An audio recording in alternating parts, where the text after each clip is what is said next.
student of international studies, and today I have two questions for you. The first one is, given the growing percentage of Hispanic people in the US population, will this changing composition in the US electorate have an impact on the elections? The first question about the effects of changing demographics on our electorate and subsequently on elections has actually been something that ties so closely to the changes in immigration legislation and policy in the 20th century. So we've been watching since about the 1990s and looking to see an effect of increasing numbers of Hispanic voters on the electorate overall. And not just Hispanic voters, but I'll say increasing numbers of Black and Brown voters as well from other countries, as the immigration policies that we adopted in 1965 fundamentally shifted the makeup of our nation's population.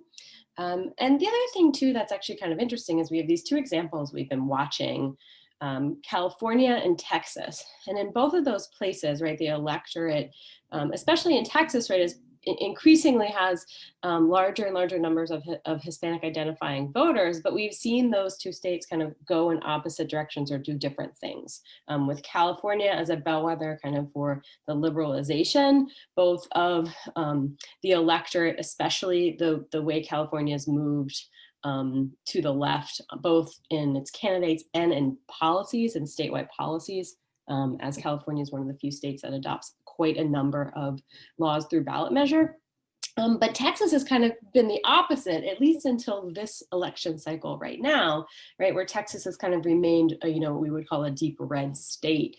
And in fact, it hasn't even really been seen as competitive in national Democratic elections. And the Democrats have tended to just kind of skip over the state. Well, that's changing right now. And, a lot of people are watching to see what happens in Texas. I mean, one of the most interesting things about the shift in the electorate, right, that connects back to immigration law is that when beginning in the 1980s and particularly in the 1990s, the border became very regulated, very highly militarized, the border I'm talking about with Mexico. What happened is that shifted what had been a pattern of migration that was very seasonal and a lot of movement back and forth with mostly adult male migrants coming back and forth across the border to work. That shifted once the border became militarized and it became expensive, dangerous, and difficult to cross. So families started to root themselves in the United States. And as their children were born here and birthright citizenship, right, established then the ability of families also to naturalize their members, we start to see this impact again in the electorate. So I think it's an interesting thing to watch. Overall the Hispanic population in the US tends to be younger than, certainly than, the larger white population overall. So that's kind of an interesting trend because we do see that younger voters, not uniformly, but tend to vote more on the left and for policies in that, on the left. But we've got this tension in the Hispanic electorate between that kind of trend. And then also we've been looking at the Catholic vote, which is a really interesting question here, and doesn't necessarily always fall along, left-right lines because of the issue of abortion and how that plays out for some Catholics. And then we also have the issue that the Hispanic vote, for instance, in Florida, right, has tended to be a much more conservative vote because of the influence of Cuban Americans in Florida. But with what happened with Hurricane Maria and this massive influx of Puerto Ricans into Florida, I'm kind of curious to see what's going to happen there as well. So the Hispanic vote is like multifaceted, but I think it is becoming an increasingly powerful force in our national politics. The second is about immigration. We know that immigration is not a core element in the current electoral debate. Nevertheless, Trump and Biden don't have the same positions over the issue.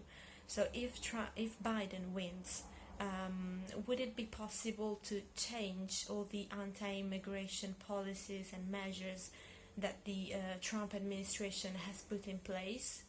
And would it be possible to reverse them? And what would be the obstacles? Thank you. So the question of immigration and its role in the election of 2020 is quite an interesting one.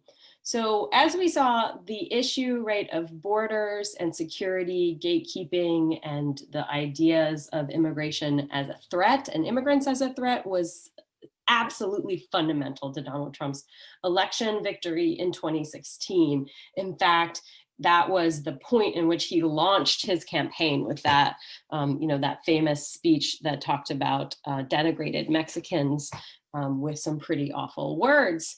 So what we see now, I guess it's somewhat surprising that immigration is not, a top shelf, a top issue in voters' minds in this election. And perhaps that's because coronavirus and public health has become the fear, right, that is even more powerful and more palpable, more felt among more Americans across the country than this kind of vague fear and threat of immigrants, which has really deep and old roots. And as my work shows, at the turn of the 20th century, Italians were the main target for these fears. In fact, Italians were one of the first group of mass migrants to be targeted, right, by groups like the Immigration Restriction League that went to Ellis Island and observed Italian migrants and came back to Congress and started lobbying Congress saying, we need more restrictive legislation because too many undesirable people are coming into this country. So this kind of, national, using immigration, right, to drive a wedge in national politics and to move elections nationally is fairly old. This is not a new phenomenon, but obviously the vitriol that we saw, that came forth in the build the wall kind of that language, and this sort of renewed focus on strict border controls, which are actually, when you look at the demographics and you look at the effects of immigration policy, these are not actually effective tools. As I talked a little bit about in the first question, they have effects that are very unpredictable. But they satisfy, this base fear. And so I think the question about what will happen after this election. So our immigration system, there was a series of Supreme Court cases in the 1890s that solidified Congress's sole right to regulate migration and who could enter the country, okay? And then that right, we saw play out in large part through the 20th century with these major pieces of immigration legislation. First, a literacy test that started with the Immigration Restriction League's campaign actually in 1896, but goes into effect in 1917. Quota Acts of the early 1920s, which had a huge effect on Italian migration and migrants from Southern and Eastern Europe. And then we saw that kind of followed up by different stages of legislation that removed these quotas and then fundamentally started to shift this whole system. And by the 80s, we start to see the rise of programs that give preference, right, to certain groups of immigrants within the immigration system. But the last major move by Congress really to shift the immigration system was in the 1980s under Ronald Reagan, and that was the Immigration Reform and Control Act of 1986, which granted amnesty to millions of undocumented migrants in the US. Largely people of Mexican descent. So that, right, Congress has essentially been stuck. And we see that President Obama's policy of DACA, of delayed action for childhood arrivals, was done actually through executive order because Congress has really been deadlocked, right, on the issue of any kind of national immigration reform since largely since the 1980s. And so one thing that I'm kind of interested to see, right, is what happens to what we call the down ballot elections. What happens to Congress? What happens to local, elections? Where is this immigration issue kind of going to play out?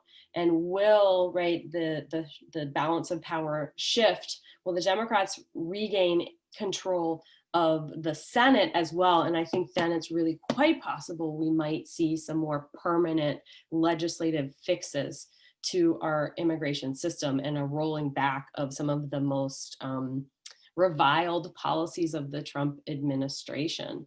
So, but I think it's important to consider that, action around immigration has really been coming largely from executive order because of this lockup in Congress, if you will. So that's really the place we need to be looking, I would say, to see some action related to rollbacks or shifts from the Trump administration policies. And the other place to see that, right, is within the culture of the actual enforcement agency itself, which once it moved into the Department of Homeland Security, what used to be the Immigration and Naturalization Service moved into Homeland Security and became focused more on border control after September 11th. That's also been like a culture shift. So that might need to be addressed as well. There's a lot of structural factors here that are influencing the use, right, the meaning and the use and kind of the public perception of immigration policy. Yeah.